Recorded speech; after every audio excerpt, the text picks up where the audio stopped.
Well, tell us about that Olympics experience, because every decent basketball in the world was there, wasn't there? Yeah. It's a great showcase for the sport. Did you feel in awe of what you were going into? Yeah, I think in general we all were, and unfortunately I think that was our downfall at those games in particular.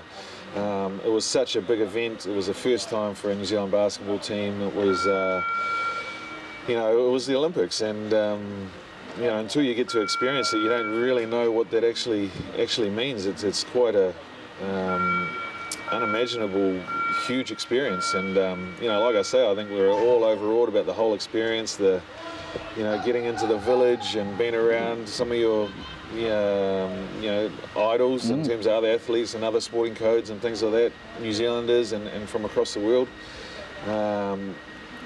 The way it's run, the security, all that sort of thing. If you haven't experienced it before, it's quite a distraction. At the time it's not a bad distraction because it's a fun experience. Yeah, but at the end of the day, I think we, and I'm speaking in general terms, I think the Tall Blacks in particular, we got caught up in the hype of the Olympic Games, and we lost a little bit of focus in terms of we were there to actually do a job.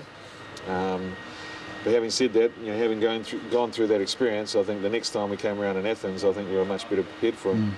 In fact, in between you had the World Champs, we were fourth, which was an incredible performance, best ever by an Oceania team. Yeah, it was. That was an amazing experience, and obviously it kicked off in 2001 when we were able to beat the Aussies for the first time in a series. And that, I go back to, I was lucky enough to be in an era. I mean, we did some amazing things, and in 2002 in Indianapolis was, it was right up there in terms of, again, the whole experience. But we had an edge about us. We weren't overawed by the experience and the hype and all those sorts of things. Thanks to that previous Olympic experience. I think so. A lot to do with that, because the core of that group was obviously we were there for quite a while. And so we had a new respect for that level of competition. We had a new expectation on ourselves as well. After a couple of years, after footing it and playing against some of these nations, we figured we're actually not too bad. And we can beat some of these teams. And after doing that for a couple of years, you build up a belief and an expectation, an internal expectation. So we went into those World Champs believing that we could go in there and win every game we played. That didn't happen, but we definitely had the belief there, and I think that put us in a good frame of mind of and to where we ended up, which was coming fourth. Size-wise, we're not a big team, are we? Because there are some monster sides out there, but we seem to overcome that. How do we overcome that? Yeah, well, I mean, even that 2002 team, we had Sean Marks, who's about sort of 6'10", we had Robert Hickey, who's about 6'11", and Tony Rampton, who's about the same size, and Ed Book. And then we had Damon Rampton, who was about sort of 6'8", 6'9", and then Piero Cameron was sort of 6'6", so we actually had some decent size, probably one of the biggest teams. But I think where the size sort of comes into it is at the other positions, at the guard spots. I mean, traditionally New Zealand's never had a point guard that's been taller than sort of 6'1". I think. And what are you? I'm about 6 foot at a push. Mark Dickel, Lindsay Tate's probably the tallest we've had. Some of these countries have 6'7" point guards, and then you go to the shooting guards where we've got sort of Phil Jones and Kirk Penny at about 6'4". Some of these guys are sort of pushing 6'7", 6'8". So I think in general across the board is where we miss out on the height, not necessarily in the historical big positions. It's in the ones where we've got little whippersnappers and we're going up against some big timber. So, but we made up for it in a lot of those games, and I think Tab Baldwin played a big part in that, because he got us to all buy into the team element of the sport, and that's if we could all play together and be on the same page, we could overcome adversities like height, talent, athleticism, all those things that we had, but obviously at a different sort of level with some of these other teams. Yeah. So that was always going to be hard to back up, wasn't it, next time you went internationally? Did the expectation weigh heavily? Yeah, it did, and it was, it's such a funny thing that 2002 gets spoken about a lot, where we finished fourth.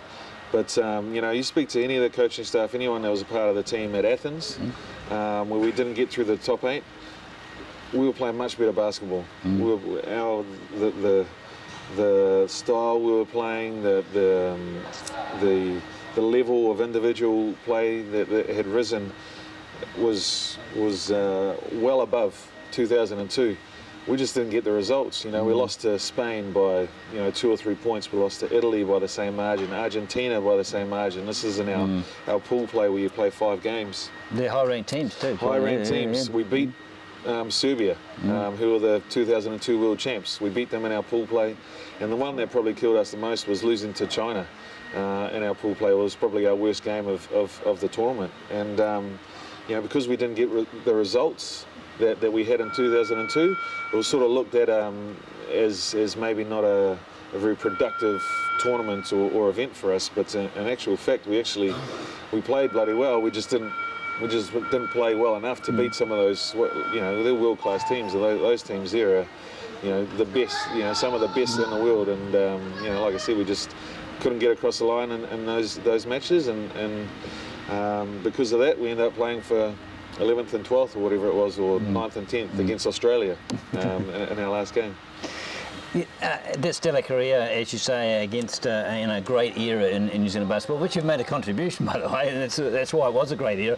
But let's pick out a moment. Of all those successes, which one is the fondest of memories? Oh, that's such a tough question. Because you had a Commonwealth Games medal. Yeah, we went to the Commonwealth Games in '06, and that's another one. It's one of those stories of the one that got away. We're playing Australia in Melbourne at the Rod Laver Arena, and big hometown advantage for them. Hometown advantage. There was about 10,000 people there, and we're leading pretty much the whole game. And they made some plays, and it let it slip. But I still remember to this day how gutted we were at getting a silver medal. And it's only just sort of, what are we, 6 years down the track, and only now I'm just starting to realise the significance of actually getting a silver medal. It's quite a special thing. So. Is it better than 4th at the World? Because if anyone looking from the outside would probably pick that moment. Yeah, I mean, the world champs are, probably still there. I mean, I go back to the experience of both Olympic Games, such a wonderful experience. But even beating Australia for the first time in a series, in 2001. I still remember the absolute joy and excitement that we got out of that. The country had gotten behind us during that series, and to be able to do a first and create history, which again we're able to do a couple of times, was pretty special. So to single one out, I still struggle, but the world champs and beating Aussie for the first time is definitely up there. What about the international basketball fraternity in general? Would they rank a world championship along with an Olympic gold medal as being on a par in terms of achievement? Well, I still think the Olympics is the pinnacle, and I think that's sort of par with most sporting events across the world. The Olympics is always going to be up there and a step above. The world champs is still pretty special, but I do think the Olympics rank a little bit higher.